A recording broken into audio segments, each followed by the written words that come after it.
دیکھیے قرآن اور صاحب قرآن، قرآن تو آپ جانتے ہیں، صاحب قرآن سے مراد جناب رسول اللہ صلی اللہ علیہ وسلم ہیں۔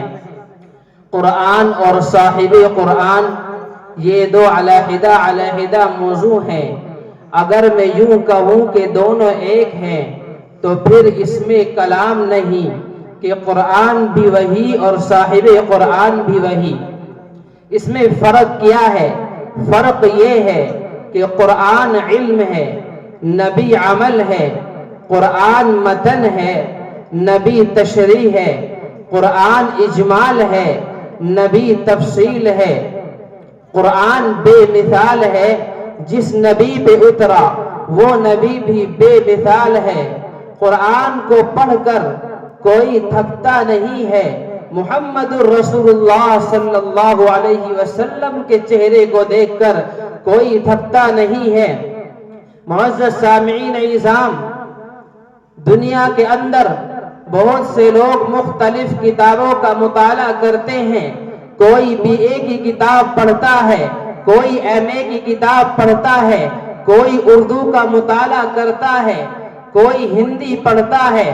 اگر اس پڑھنے والے سے یوں کہا جائے کہ ذرا اس کتاب کو پھر سے پڑھ تو اس کا جواب یہی آتا ہے، ارے اس کتاب کو میں 3 مرتبہ یا 10 مرتبہ پڑھ چکا ہوں، اب میں اس سے اکتا گیا ہوں، اس سے بور ہو چکا ہوں، اب اس کو پڑھنے کا دل نہیں چاہتا ہے۔ لیکن معزز سامعین، قرآن کریم ایک ایسی کتاب ہے کہ جس کو 1 مرتبہ پڑھا جائے تو مزہ ہے، اگر اس کو 10 مرتبہ پڑھا جائے تو بھی مزہ ہے، اگر اس کو 1000 مرتبہ بھی پڑھا جائے تو بھی مزہ ہے۔ اگر پڑھنے والا حافظ ہے تب بھی مزہ، اگر پڑھنے والا عالم ہے تب بھی مزہ، اگر پڑھنے والا مفتی ہے تب بھی مزہ، اگر اس کو نماز کے اندر پڑھا جائے تو مزہ، اگر اس کو نماز سے باہر پڑھا جائے تو بھی مزہ۔ اتنا ہی نہیں، دنیا کے اندر کسی کتاب کے پڑھنے پر اتنا ثواب نہیں ملتا کہ جتنا قرآن کریم کے پڑھنے پر اللہ تبارک و تعالی ثواب عطا فرماتے ہیں۔ قرآن کریم کا اگر کسی نے 1 حرف پڑھا تو اس کو اللہ تبارک و تعالی 10 نیکیاں عطا فرماتے ہیں۔ 1 حرف کتنا ہے؟ اگر کسی نے الف لام میم کہا تو 1 حرف نہیں بلکہ 3 حرف ہے۔ الف حرف، لام حرف، میم حرف۔ الف ایک الگ حرف ہے، لام ایک الگ حرف ہے، میم ایک الگ حرف ہے۔ اگر کسی نے الف لام میم کہا تو گویا اس نے 3 حرف کہے ہیں، اور 3 حرف کہنے پر 10 نیکیاں، 3 حرف کہنے پر اللہ تبارک و تعالی 30 نیکیاں عطا فرماتے ہیں۔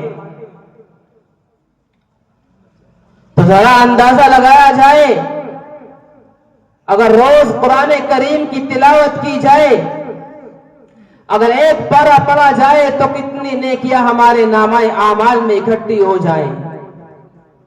عزیزان محترم، قرآن کریم وہ واحد کتاب ہے کہ جس نے پوری دنیا کے انسانوں کو چیلنج کر دیا۔ اور کیوں کیا چیلنج؟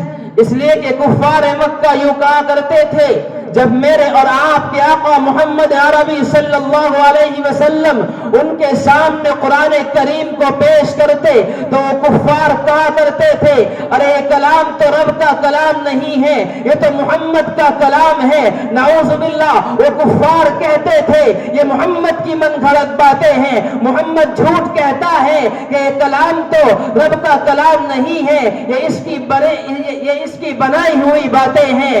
اس طریقے سے کفار مکہ کہا کرتے تھے۔ تو اس کے جواب میں اللہ تبارک و تعالی نے قرآن کریم کو نازل فرمایا اور کہا وَإِن كُنتُمْ فِي رَيْبٍ مِّمَّا نَزَّلْنَا عَلَىٰ عَبْدِنَا فَأْتُوا بِسُورَةٍ مِّن مِّثْلِهِ، اگر تم شک کرتے ہو اس قرآن کے بارے میں جو ہم نے محمد عربی صلی اللہ علیہ وسلم پر نازل کیا ہے، اس قرآن کے بارے میں اگر تم شک کرتے ہو تو پھر تم بھی اس جیسا کوئی کلام پیش کر کے دکھاؤ، بلاؤ اپنے بلغا کو، فصحا کو، ادبا کو، بڑے بڑے شعراء کو بلاؤ تو صحیح، اور اس جیسا کوئی کلام لا کر کے دکھاؤ تو صحیح۔ وَادْعُوا شُهَدَاءَكُم مِّن دُونِ اللَّهِ إِن كُنتُمْ صَادِقِينَ، اگر تم اپنے دعوے میں سچے ہو تو اس جیسا کلام کوئی پیش کر کے لاؤ تو صحیح۔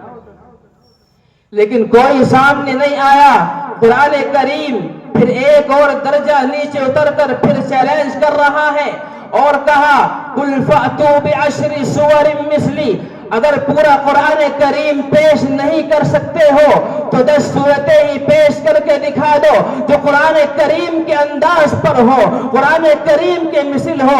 لیکن کوئی سامنے نہیں آیا۔ پھر قرآن نے پھر چیلنج کیا قُلْ فَأْتُوا بِسُورَةٍ مِّن مِثْلِهِ، ایک چھوٹی سی سورت ہی اِنَّا آتَيْنَا جیسی 3 آیتوں کی سورت ہی پیش کر کے دکھا دے، پیش کر کے دکھا دے۔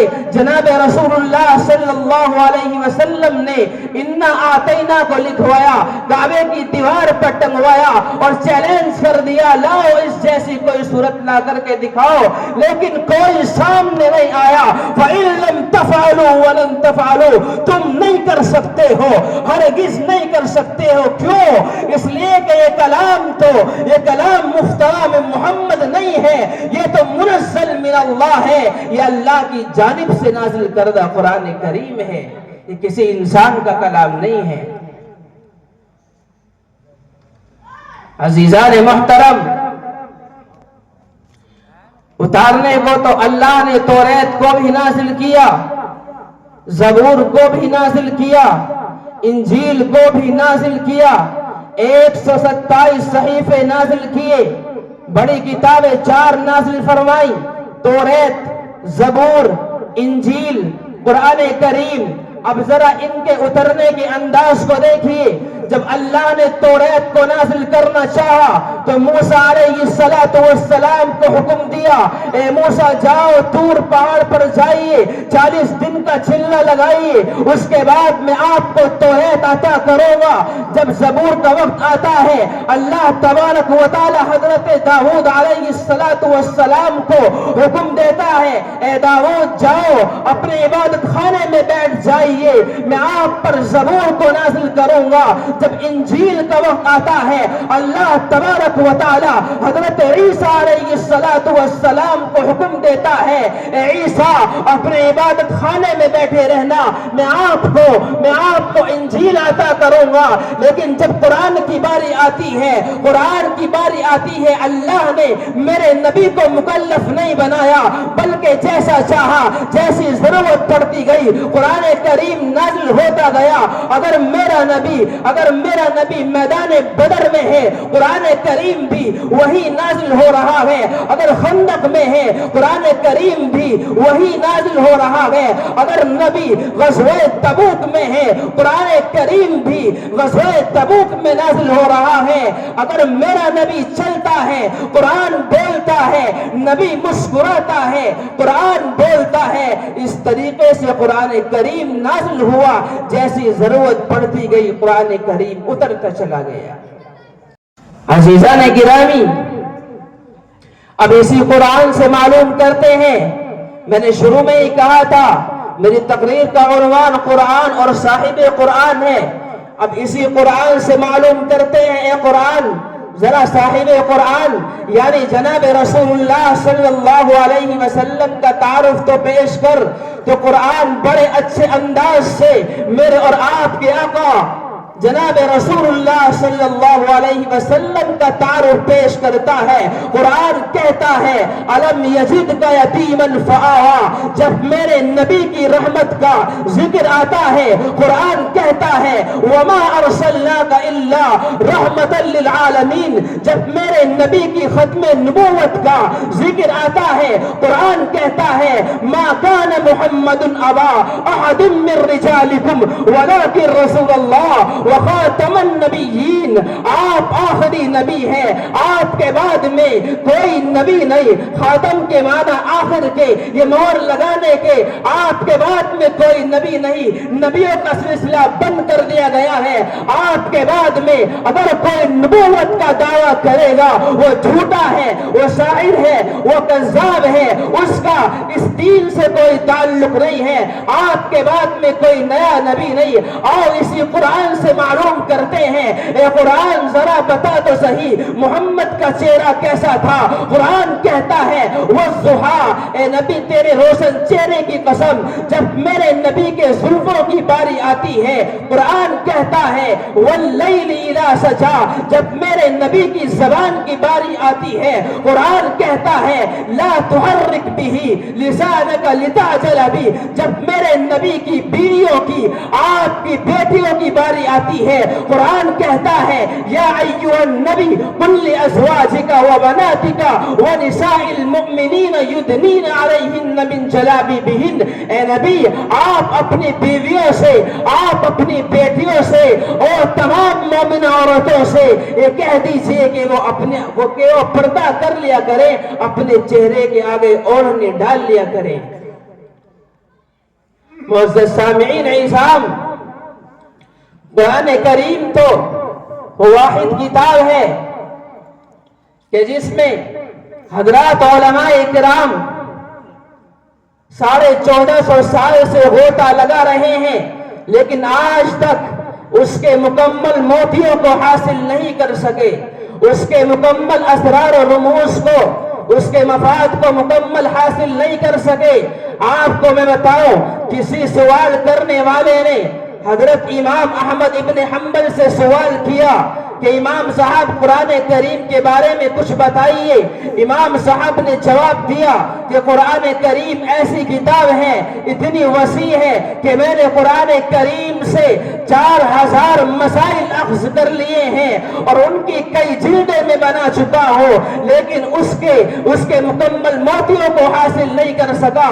کسی سوال کرنے والے نے حضرت امام ابو حنیفہ رحمت اللہ علیہ سے سوال کیا اور کہا امام صاحب قرآن کریم کے بارے میں آپ کا کیا خیال ہے؟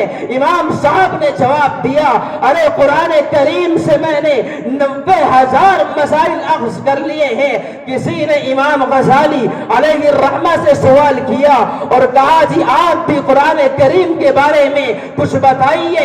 امام صاحب نے جواب دیا کہ قرآن کریم آسان بھی بہت ہے، قرآن کریم مشکل بھی بہت ہے۔ آسان کیسے ہے؟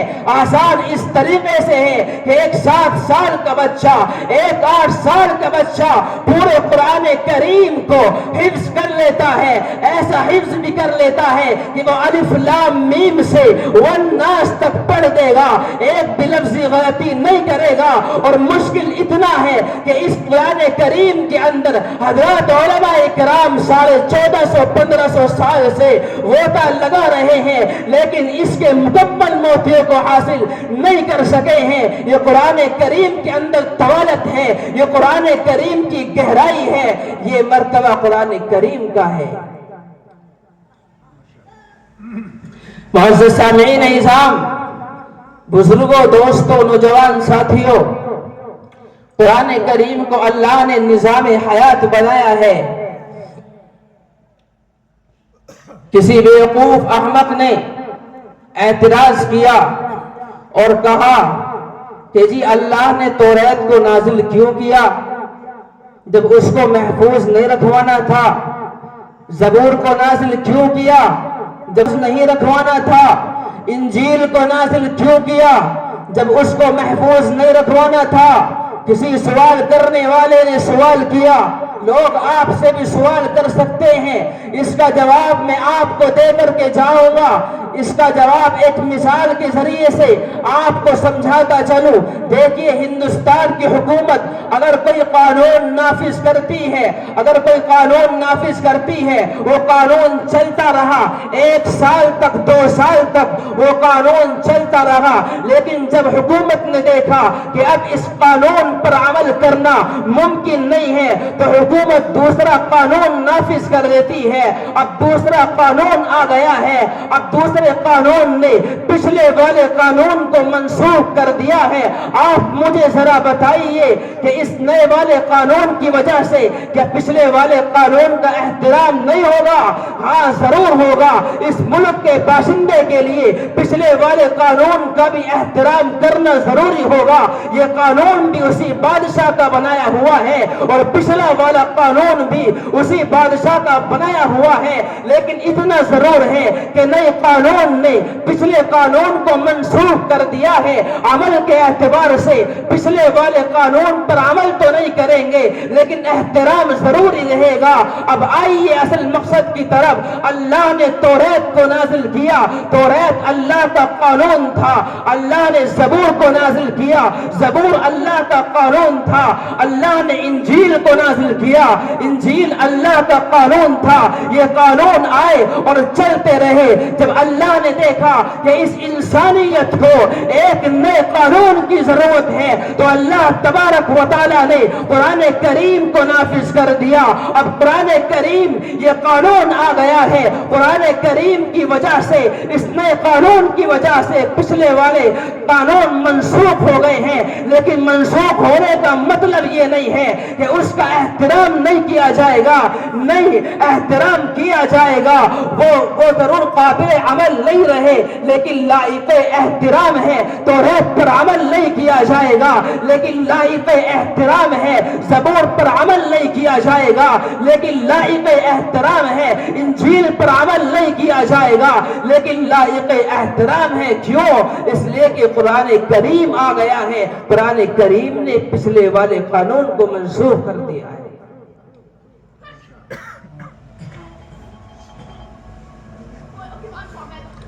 حضرات گرامی،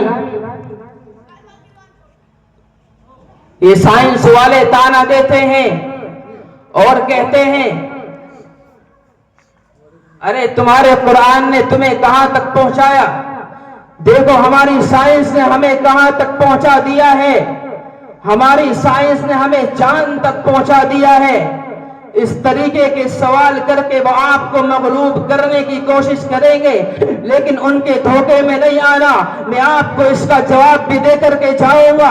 سائنس والے کہتے ہیں ارے تمہارے قرآن نے تمہیں کیا دیا؟ تمہارے قرآن نے تمہیں کہاں تک پہنچایا ہے؟ آپ دیکھیے، یہ تانا دیتے ہیں سائنس والے اور کہتے ہیں کہ تمہارے قرآن نے تمہیں کہاں تک پہنچایا؟ جب ایک بچے نے پڑھنا شروع کیا تھا وہی مسجد کی چٹائی پر، وہی مدرسے کی چٹائی پر، اب یہ پڑھ کر کے حافظ بن چکا ہے، عالم بن چکا ہے، مفتی بن چکا ہے، علوم نبویہ کا حامل بن چکا ہے، لیکن اس نے کہاں کی ترقی کر لی ہے؟ اب بھی وہی چٹائی ہے، وہی مسجد ہے، وہی مدرسہ ہے، وہی محراب ہے، وہی ڈالی ہے، وہی ٹوپی ہے، وہی مسواک ہے۔ اس کے اقوال بھی وہی، اس کے افعال بھی وہی، اس کا کردار بھی وہی۔ اس نے کہاں کی ترقی کر لی ہے؟ تو اس کا جواب میں آپ کو دے کر کے جاؤں گا۔ آپ ذرا غور کیجئے، وہ قائد قرآن کہ جس پر قرآن کریم نازل ہوا وہ کہاں تک گیا تھا؟ وہ کہاں تک گیا؟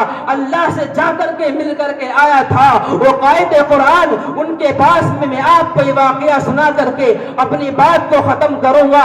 حضرت جبرائیل علیہ السلام آتے ہیں، آ کر کے سلام پیش کرتے ہیں اور کہتے ہیں اللہ نے آپ کو سلام پیش کیا ہے، اللہ نے آپ کو بلایا ہے، اللہ آپ سے ملاقات کرنا چاہتا ہے۔ چنانچہ میرے اور آپ کے آقا محمد عربی صلی اللہ علیہ وسلم کو لیتے ہیں اور مسجد اقصی پہنچتے ہیں۔ وہاں جا کر دیکھا وہاں نبیوں کا مجمع ہے، نبی اکٹھا ہوئے ہیں، آپ نے ان کی امامت فرمائی ہے۔ آپ آقا علیہ السلام امام الانبیاء بن گئے ہیں، امام الانبیاء کے عہدے پر فائز ہو چکے ہیں۔ پھر یہاں سے آسمانوں کا سفر شروع ہوتا ہے۔ پہلے آسمان پر، دوسرے آسمان پر میرے اور آپ کے آقا چلتے چلے جا رہے ہیں۔ ایک مقام آتا ہے سدرۃ المنتہا، وہاں جا کر کے حضرت جبرائیل علیہ السلام ٹھہر جاتے ہیں اور کہتے ہیں یا رسول اللہ اس سے آگے میں نہیں جا سکتا ہوں، اس سے آگے میری بساط نہیں ہے، اگر میں نے اس سے آگے اپنا قدم بڑھایا تو اللہ کی تجلی میرے پروں کو جلا کر کے راہ کر دے گی۔ جانتے ہو کون ہے جبرائیل؟ وہ فرشتوں کا سردار جس کے اندر اتنی طاقت ہے، اگر اس کی طاقت کا اندازہ لگانا ہے تو دیکھیے حضرت لوط علیہ السلام کی قوم کو جب اللہ نے اس قوم کو ہلاک و برباد کرنے کا ارادہ کر لیا تھا تو حضرت جبرائیل علیہ السلام کو حکم دیا اور کہا اے جبرائیل ہم نے اس قوم کی ہلاکت کا، اس قوم کی بربادی کا، اس قوم کی بربادی کا ارادہ کر لیا ہے۔ حضرت جبرائیل آتے ہیں، اس پوری قوم کو زمین سمیت اٹھاتے ہیں، فضائے آسمانی میں لے جاتے ہیں، آسمان میں لے جا کر کے الٹا پٹک دیتے ہیں۔ جس کی طاقت کا یہ عالم ہے وہ فرشتہ کہہ رہا ہے، جس کی یہ بساط ہے انہو لقول رسول کریم ذی قوت عند ذی العرش مکین مطاع ثم امین، جس کی یہ بساط ہے جو اتنا طاقتور فرشتہ ہے، وہ فرشتہ کہہ رہا ہے یا رسول اللہ اس سے آگے میری بساط نہیں ہے، اس سے آگے میں نہیں جا سکتا ہوں۔ یہ سائنس والے چاند کی بات کرتے ہیں، میں اور آپ کے آقا کہاں تک پہنچے؟ روایت میں آتا ہے اس کے بعد میں ایک سواری آئی، آقا علیہ السلام نے اس پر بیٹھ کر کے سفر شروع کیا۔ ایک روایت میں آتا ہے کہ آپ کے لیے ایک تخت آیا، آقا علیہ السلام نے اس پر بیٹھ کر کے آگے کا سفر شروع کیا۔ ایک روایت میں آتا ہے کہ آقا علیہ السلام یوں ہی پیدل چلتے رہے اور چلتے رہے یہاں تک کہ اللہ اور نبی کے درمیان میں 70,000 پردوں کا فاصلہ رہ گیا تھا۔ نبی علیہ السلام چلتے رہے، وہ پردے ہٹتے رہے، وہاں روشنی ہی روشنی تھی، وہاں نور ہی نور تھا۔ آقا علیہ السلام چلتے رہے، 2-4 پردے بچے وہ بھی ہٹے۔ اللہ مسکراتا ہوا نبی کے سامنے آیا۔ دیکھیے یہ قرآن والا، یہ صاحب قرآن کہاں تک پہنچتا ہے؟ تم اپنے چاند کی بات کرتے ہو، اللہ مسکراتا ہوا نبی کے سامنے آیا۔ اللہ نے میرے نبی کو سلام کیا، وہی سلام جو ہم التحیات کے اندر پڑھتے ہیں۔ اللہ نے کہا السلام علیکہ ایھا النبی ورحمۃ اللہ وبرکاتہ، اے نبی تجھے سلام پیش کرتا ہوں۔ آپ یہاں اللہ کے سلام پر ذرا غور کیجیے، اللہ نے یہاں بھی اپنے نبی کا نام نہیں لیا، احمد نہیں کہا، محمد نہیں کہا، محمود نہیں کہا، اللہ نے نام نہیں لیا۔ حالانکہ قرآن کریم کے اندر جتنے نبیوں کا ذکر آیا ہے اللہ نے تمام کا نام لیا ہے۔ کہیں کہا یا ابراہیم، کہیں کہا یا اسماعیل، کہیں کہا یا آدم، کہیں کہا یا موسیٰ۔ الغرض جتنے نبیوں کا قرآن کریم کے اندر ذکر آیا ہے اللہ نے ان تمام کا نام لیا ہے، لیکن میرے اور آپ کے آقا کا نام صرف 2 جگہ آیا ہے، وہ بھی کسی مصلحت کی بنا پر، اس تفسیر کا موقع نہیں ہے۔ بتانا یہ چاہتا ہوں ایسے موقع پر بھی اللہ نے نام نہیں لیا بلکہ کہا السلام علیکہ ایھا النبی ورحمۃ اللہ وبرکاتہ، اے نبی تجھے سلام پیش کرتا ہوں۔ میرے نبی نے جواب دیا السلام علینا وعلی عباد اللہ الصالحین۔ دیکھیے میرے نبی کے سلام کو، سلامتی میں اپنے آپ کو تو شامل کیا ہی، اپنی امت کو بھی شامل کر لیا۔ یہ امت کا درد ہے، یہ امت سے ہمدردی ہے، یہ امت سے محبت ہے، یہ میرے نبی کا کمال ہے۔ آپ دیکھیے کہ قرآن والا کہاں تک پہنچتا ہے۔ قرآن والا وہاں تک پہنچا، اللہ نے اس کا بڑے پیارے انداز سے نقشہ کھینچا اور کہا فَكَانَ قَابَ قَوْسَيْنِ أَوْ أَدْنَىٰ، کہ اللہ کے اور نبی کے درمیان میں 2 کمان یا اس سے بھی کم کا فاصلہ رہ گیا تھا۔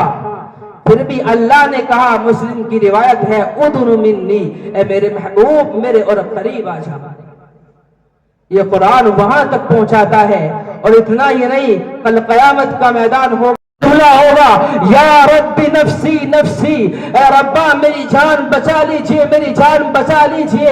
ایسا نفسا نفسی کا عالم ہوگا، ایسے عالم میں لوگ پریشان ہوں گے، اور پریشان ہونے کے بعد میں لوگ حضرت آدم کے پاس جائیں گے، اے آدم آپ تو جد امجد ہو، آپ تو تمام انسانیت کے باپ ہو، آپ تو تمام انسانیت کے باپ ہو، اللہ کے دربار میں آپ ہی ہماری سفارش کر دو کہ حساب و کتاب شروع کر دیا جائے۔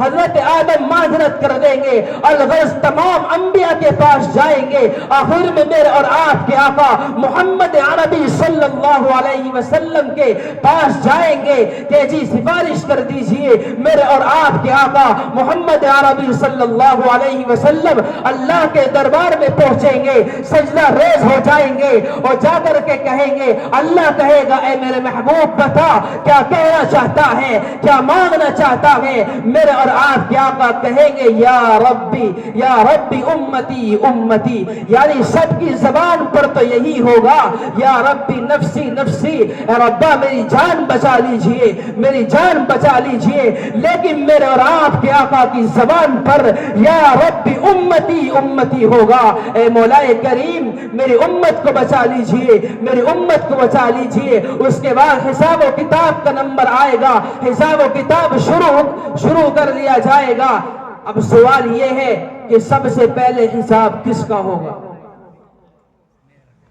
تو سب سے پہلے حساب اللہ کے نبی علیہ السلام حضرت ابو بکر کا ہاتھ پکڑیں گے، آگے تو کر دیں گے، حضرت ابو بکر پیچھے کوٹیں گے کہ جی میری کیا مجال، میں سب سے پہلے حساب دوں۔ اللہ کے نبی پھر آگے کو کر دیں گے، حضرت ابو بکر کا حساب جلد ہو جائے گا۔ اس کے بعد عمر کا نمبر آئے گا، حضرت عمر پیچھے کو ہٹیں گے، اللہ کے نبی آگے کو کر دیں گے۔ اس کے بعد عمر کا نمبر آئے گا، حضرت عمر رضی اللہ تعالی عنہ کو میرا اللہ دیکھے گا، اللہ سلام پیش کرے گا، السلام علیکہ یا عمر، السلام علیکہ یا عمر۔ آپ دیکھیے اللہ تبارک و تعالی اس وقت میں سب سے زیادہ غیظ و غضب میں ہوں گے، اس وقت میں سب سے زیادہ غصے کی حالت میں ہوں گے۔ ایسی حالت میں حضرت عمر کو سلام پیش کریں گے، السلام علیکہ یا عمر۔ اس کے بعد حضرت عمر کا بھی حساب ہو جائے گا۔ اس کے بعد نمبر آئے گا حضرت عثمان غنی رضی اللہ تعالی عنہ کا، آپ کو حساب کے لیے آگے کیا جائے گا۔ حضرت عثمان کا حساب ان دونوں سے بھی جلدی ہو جائے گا۔ کیوں؟ صحابہ نے معلوم کیا، اللہ کے نبی نے بتایا کہ عثمان کا حساب اس لیے جلدی ہو جائے گا کہ عید کا موقع تھا، گھر کے اندر کھانے پینے کا کوئی سامان نہیں تھا۔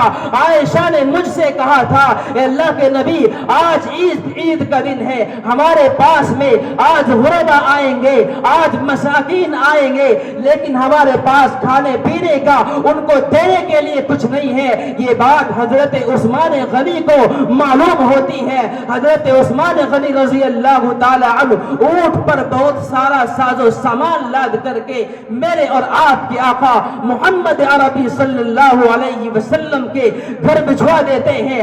آقا نماز سے فارغ ہو کر کے آتے ہیں، دیکھا اتنا سارا سامان، اے عائشہ کہاں سے آیا ہے؟ حضرت عائشہ نے کہا کہ آپ کے صحابی حضرت عثمان نے بھجوایا ہے۔ اللہ کے نبی نے اپنے ہاتھوں کو اٹھایا تھا اور اس وقت میں کہا تھا اے مولا کریم عثمان کا حساب آسان لینا۔ یہی وجہ ہے کہ حضرت عثمان کا حساب ان سے بھی جلدی ہو جائے گا۔ اس کے بعد قرآن کریم کے حافظوں کا نمبر آتا چلا جائے گا۔ میں نے کہا قرآن کریم والا کہاں تک پہنچاتا ہے، یہ سائنس والے کیا کہتے ہیں، آپ کو بات سمجھ میں آ گئی ہوگی۔ قرآن کریم کا حافظوں کا نمبر آئے گا، اللہ تبارک و تعالی حافظوں سے کہیں گے اقرا ورتقی ورتل کما کنت ترتل فی الدنیا۔ فإن منزلك عند آخر آیت تقرأها، اے حافظ قرآن پڑھتا جا، جنت کے دروازوں پر چڑھتا جا، بس تیرا مقام وہی ہوگا جہاں تیری آخری آیت ہوگی۔ یہ ہے حافظ قرآن کا مقام۔ اور اتنا ہی نہیں بلکہ حافظ قرآن کے پاس 10 ایسے آدمیوں کی سفارش ہوگی، 10 ایسے آدمیوں کی، میں نے آدمی نہیں کہا، میں نے ایسے آدمی کہا، 10 ایسے آدمیوں کی سفارش ہوگی حافظ قرآن کے پاس کہ جن پر جہنم واجب ہو چکی ہوگی، 10 ایسے آدمیوں کو حافظ قرآن سفارش کرائے گا۔ یہ حافظ قرآن کا مقام ہے۔ اب میں اپنی بات کو ختم کرنے چلا ہوں۔ عزیزان محترم، اپنے بچوں کو حافظ بنائیے۔ اگر حافظ نہیں بنا سکتے تو نازلہ قرآن کریم ضرور کرائیے۔ اللہ نے فرمایا، نبی علیہ السلام نے فرمایا، اس کے اگلے بھی گناہ معاف، اس کے پچھلے گناہ بھی معاف، آتے کیوں نہیں؟ قرآن کریم کے پڑھنے پر اتنا ثواب ملتا ہے، میں نے آپ کو بتایا، ثواب کو حاصل کرتے کیوں نہیں؟ ہم تو مائل بکرم ہے، کوئی سائل ہی نہیں، راہ دکھائے کسے راہ روے منزل ہی نہیں۔ وآخر دعوانا ان الحمدللہ رب العالمین۔ جزاکم اللہ فی الدارین۔